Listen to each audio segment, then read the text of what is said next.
Hello, I'm Esther Gitu. It is Monday, July 31st. This is Africa 54. West African nations impose economic and travel sanctions on Niger's new military leaders while threatening to use force if ousted President Mohammed Bazoum is not reinstated within a week. This week, VOA English to Africa service celebrates 60 years of broadcasting. We'll hear from our audience as well as guests who have appeared on our various television and radio programs. And former US President Donald Trump again downplays the indictments he faces. Meanwhile, Hunter Biden, the son of President Joe Biden, is dealing with legal woes, putting the president under Republican Party scrutiny. All this and much more coming up on today's Africa 54.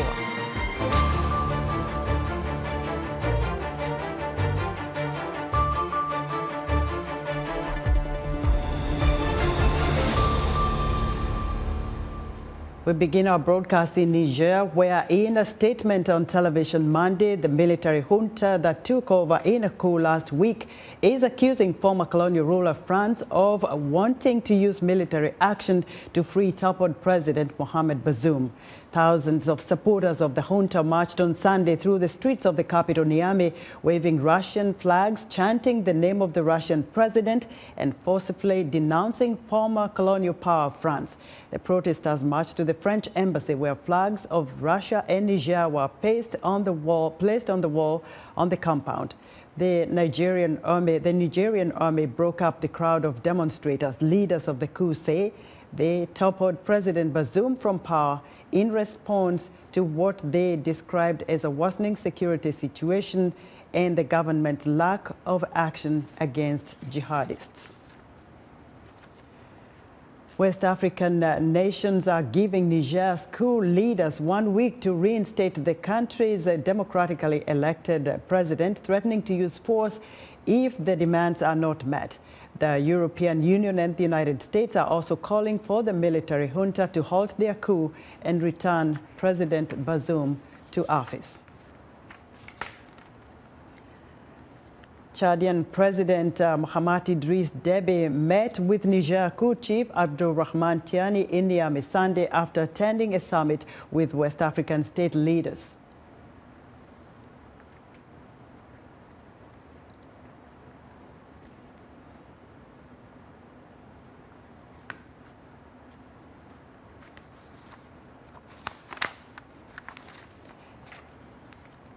And for the latest on sanctions placed on Niger's new military leaders, here we have a report here from Zachary Goldman. The leaders of a bloc of West African nations met on Sunday and condemned the military coup that last week toppled the government of Niger and issued the coup leaders an ultimatum. In the event the authorities' demands are not met within 1 week, take all measures necessary to restore constitutional order in the Republic of Niger. Such measures may include the use of force. Beyond the threat of force and the 1 week deadline, leaders at the summit in Abuja, Nigeria, announced some immediate actions. Borders with Niger would be closed, commercial flights banned, financial transactions halted, national assets frozen, and aid ended. The coup began unfolding on Wednesday when soldiers confined President Mohammed Bazoum to his palace. 2 days later, Niger's military declared General Abdulrahman Tiani the new head of state. The crisis prompted leaders of the 15-member Economic Community of West African States, or ECOWAS, to rally behind the deposed President Bazoum.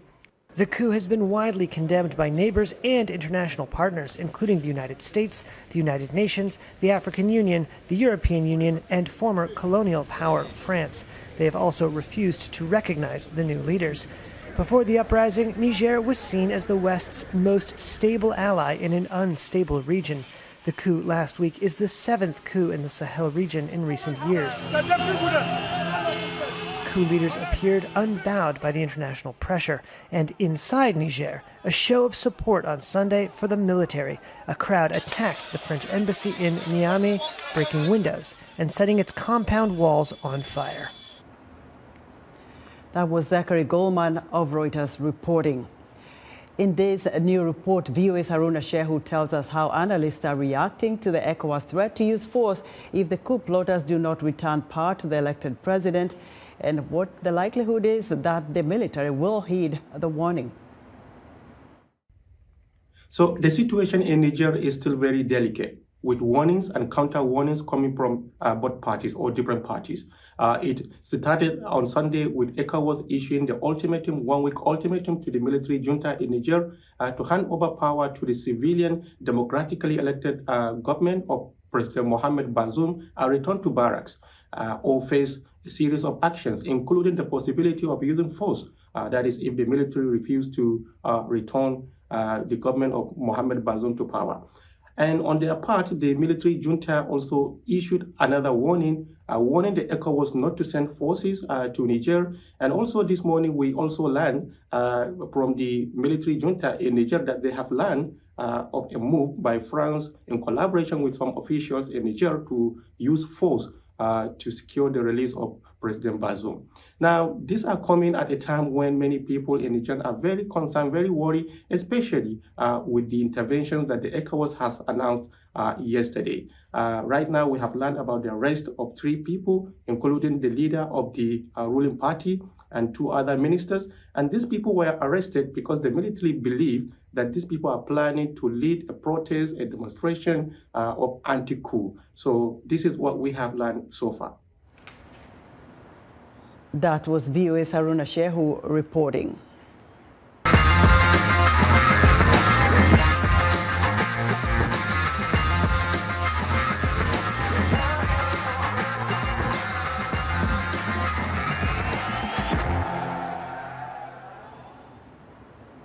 Oro Fori, a Ghanaian American, is a long-time listener and viewer of VOA's English to Africa programs. Here's what he said about English to Africa's 60th anniversary. Hello there, this is Oro Fori, and I'm originally from Ghana, but I'm a Ghanaian American. I want to say congratulations to the Voice of America English to Africa broadcast service. You guys have been amazing in the past 60 years. Happy 60th anniversary since the Voice of America started its English Broadcast to Africa segment. It's been lovely listening to you. I remember I've been listening to you since I was a kid. I had the opportunity to intern at the Voice of America English to Africa service back in 2007, met lovely African reporters and news creators. You guys have come a long way. 60 years is a milestone. Congratulations from me and everyone in Ghana and everyone across the African continent. Keep serving Africa, keep serving the world, and keep being amazing. We look forward to another lovely 60 years. Great programming, great presenters, great hosts, great content, and great journalism. Congratulations. Happy 60 years. Thank you so much, Oro Fori. Oro Fori is a Ghanaian American listener and viewer of VOA's English to Africa programs.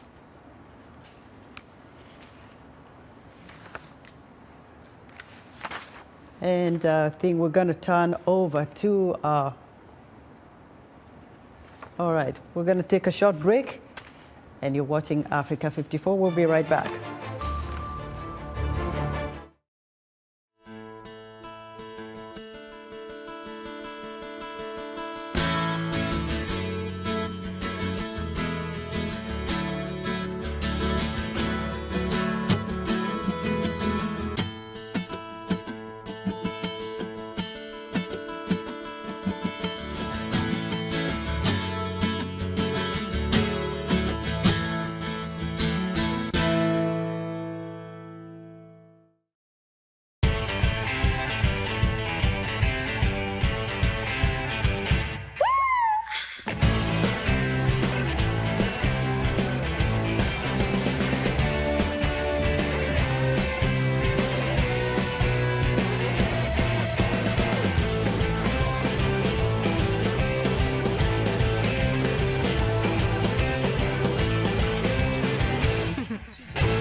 I am still trying to navigate here. We have a few technical issues, but I'll be with you in a second.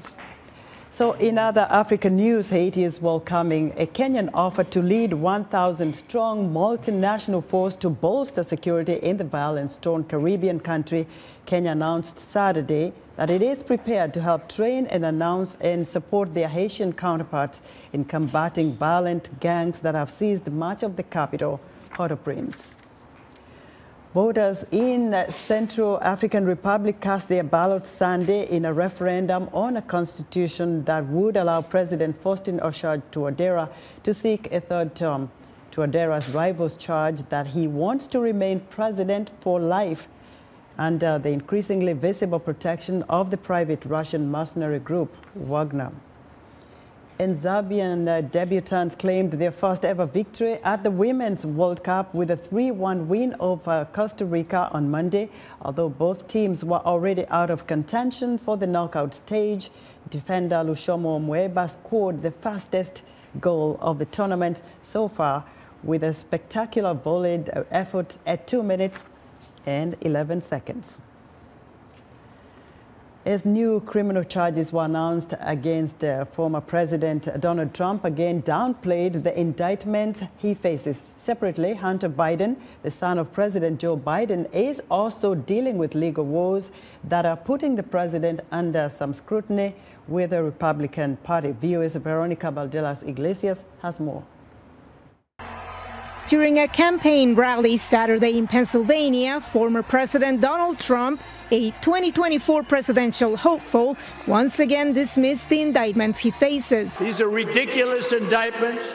They want to damage the leading candidate. Last Thursday, federal prosecutors added 3 new criminal counts related to conspiracy to obstruct justice in the investigation of Trump's alleged mishandling of classified documents.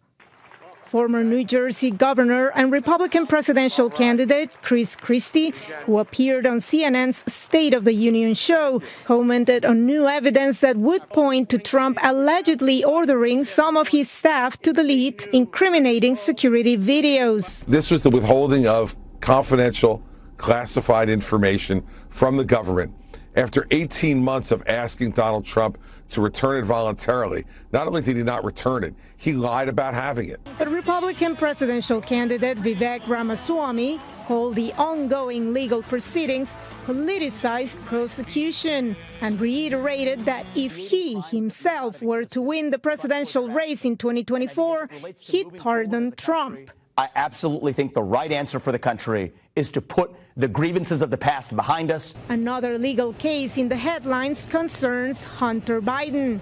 Last Thursday, President Joe Biden's son had been expected to plead guilty for failure to pay taxes as part of a plea agreement. However, the deal unraveled. The wording of the pact is now being revised per a judge's request.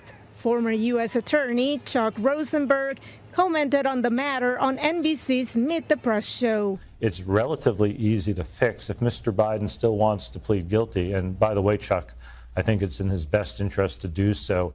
Republican House Speaker Kevin McCarthy recently floated the idea of opening an impeachment investigation of President Biden over alleged financial misconduct. New Hampshire Governor Chris Sununu, also a Republican, shared his views on ABC. Look, America's got amazing problems around mental health, around the opioid crisis, fighting to secure the border. I'd rather have them focus on those issues. While promoting his economic achievements in Maine, President Biden joked Friday about the impeachment idea. He has repeatedly denied speaking with his son about the latter's overseas business dealings. Veronica Valderas Iglesias, VOA News, Washington.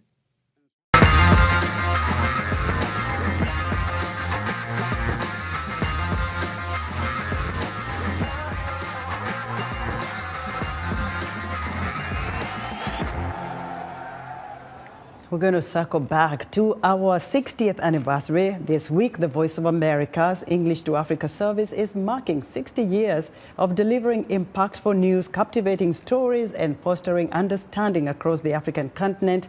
As we commemorate this milestone, we'll hear from different analysts and our loyal viewers and listeners around the continent and the diaspora as they reflect on the impact of our television and radio programs. And joining me here in the studio now is Margaret Dureke, founder, president, and executive director of the Wetati Academy. And Margaret speaks. Margaret is a native of Nigeria and has graced our studios through various English to Africa programs over the years. Margaret, you are very welcome to Africa 54. Thank you so much for having me, Esther. Really yeah, you're back and you're looking good as well. So let's look at how we have done. What is our scorecard according to what you hear from Nigeria, your native country, and the continent at large? How have we done? I know for a fact that English to Africa, particularly, what you have done, especially in the western part of Africa, Nigeria, Cameroon, Liberia. I've been around. You know, I used to have a show here called Margaret's Corner when Ted Roberts was here. Ted Roberts was here. And one of the biggest thing that happens is people have no idea how huge Voice of America is, both the TV and the radio in Africa. In most cases, it is usually the main way is really the commoners, where people, before God, no one is common, but people who would ordinarily have giant screens such as what we have here, get the news about what's going on, globally. So it's really, really amazing. And when you look at what technology has done, now it's so simplified that anyone with a cell phone, I'm telling you, people in the market, even in Nigeria and Lagos, women, they have phones and they can access it through the internet. I think it's really amazing. I don't know where Africa or the diaspora would have been without the impact of this newsworthy organization, what it's done and how it has evolved to this date. I'm even looking at Studio 54. It didn't used to be this fancy. I'm like, where am I right now? So it has come. You guys have come a long way, and I'm so thankful to be part of the journey and part of the story. It is really amazing. You are right about that. You appeared on many, many television programs, also on radio, even recently, talking about women and what women are about. And you had so many, interviews with our retired colleague Shaka Sali. Yes. And he talked about politics a lot in Africa. How was that received by the audience? Yeah, it was really, really, really, really great. In every situation, no matter how some feel about it, positive or negative, there is always that contention, yes or no. But we're always looking for that middle point where we can still function as a people. Politics oftentimes is the way of the people that is supposed to be utilized to create the means and the well-being of the whole population. Here's what I mean. For the fact that America today is going through its own struggle, I am so thankful that, without being political, because I'm not a politician, that they're going and fighting the system the way it should be. And my hope is that Africa is paying attention so that it doesn't matter who you are, what your last name is. When you take that oath that this is what you're going to do for the people, you will be held accountable. So I'm hoping that Africans, especially the political one, the one with the power, get to bear in mind, because there's so many things going on right now, that they have to take note that when you take that oath of office, that you are for the people, the decisions, everything that has to do with the well-being of the people is at the hands of the politicians, that you're going to be held accountable. I think that is really, really a great thing. And people are beginning to say, oh, well, America didn't let that happen. We're going to do something different. And America is keeping an eye in the world to make sure that the glory will remain in Africa. Means that we need to emulate what America is doing in terms of holding those in power politically accountable so that others can emulate. So I think so far, Margaret, you've been with us a long, long time. Almost every host here has hosted you on the show. So we have increased our programming, as you mentioned. We have almost every major language in Africa represented here, as well as, digital platforms. The social media now is the in thing, and especially for the youth. What are you hearing? What is the reaction of the young people in the continent when it comes to our social media platforms and how we engage with them? Yeah, people don't understand that, especially for the millennials or the young ones, that Voice of America is really mainstream in Africa, particularly. That's where most of them get their global news or get an insight as to what's going on, sometimes even in their own countries.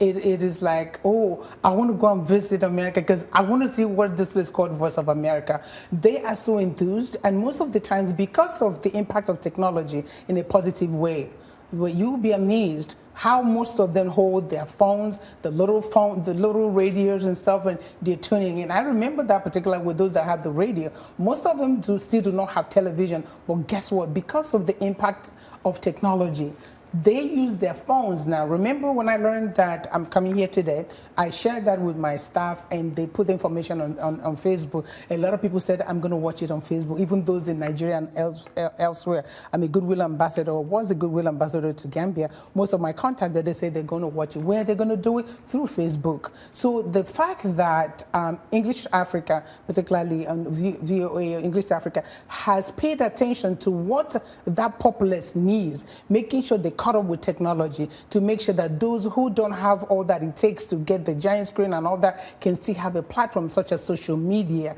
to be able to still engage and still see the amazing thing, the consistency of the news coming out of this organization over the years and months is really mind-boggling. So the word is still out there. Many people, even on my LinkedIn page, I saw the notification while I was sitting here, they're like, oh, I can't wait. A lot of them are watching because, and they know the impact of Voice of America, English to Africa, and now in multiple languages. Even when I used to come here, stay in Nigeria, for instance, it was just about 3 natives or something like that. It has expanded.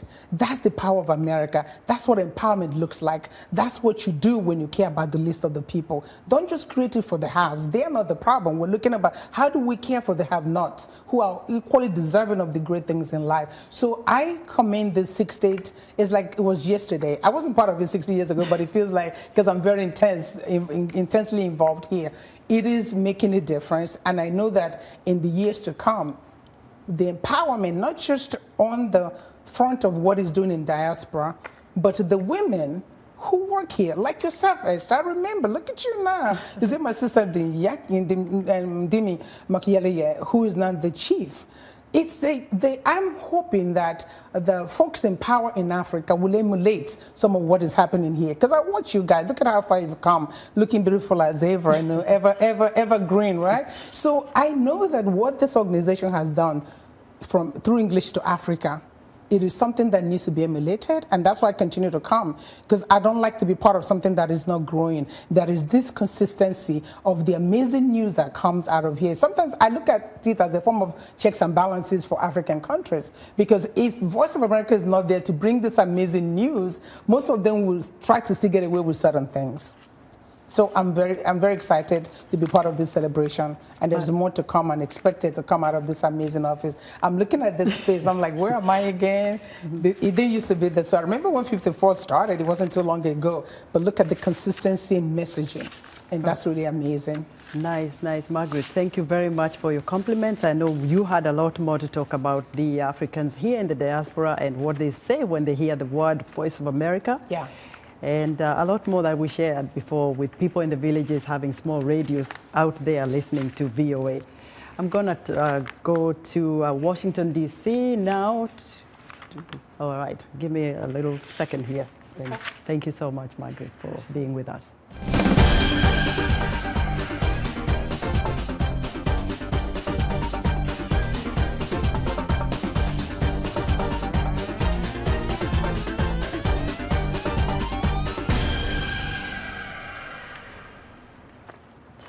Right now, U.S. authorities on Monday officiated over the opening of the 2023 Mandela Washington Fellows Summit, a 3-day networking event that is part of a 6-week U.S.-sponsored program that brings over 700 young African leaders to the United States for mentorship.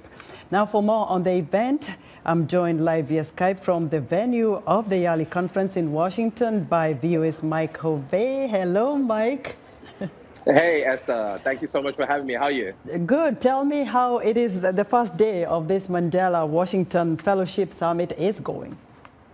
Yeah, man. Well, this is the first Yali summit that's been there in person since the last one was 2019. And so this year, it's the first time since 2019 that you're seeing over 700 young African leaders here in the Washington, D.C., the capital of the United States, all gathered here for a 3-day networking session, a 3-day networking opportunities where they get to speak with U.S. authorities, whereby they get to network with each other after spending 6 weeks together here in the United States.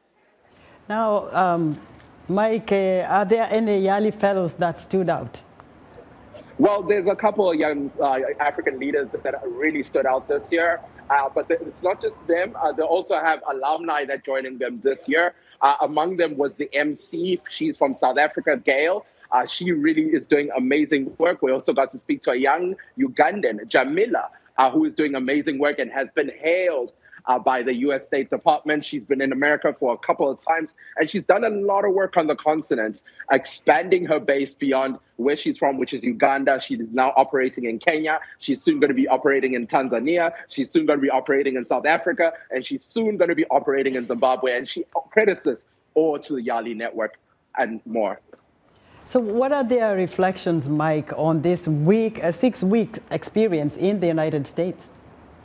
Well, like experienced year in, year out, where Yali fellows come here to the United States, a lot of them really say they learned a lot during the fellowship. We had some that were here in Washington, D.C. at Howard University. I got to interact with a couple of them. And a lot of them announced one thing, is that they really learned a lot here in the United States. What they've realized is they've taken a lot of lessons during that 6-week period that they're looking forward to taking back to the continent and implementing. A lot of them, I asked them, how are you guys going to be implementing these things, considering the fact that you're here in the United States, you have technology, you have so many resources that you don't have on the continent? What they found exciting is the fact that they have limited resources on the continent, but the skills that they got were enough to make sure that they use their small resources in Africa to make a change on the continent.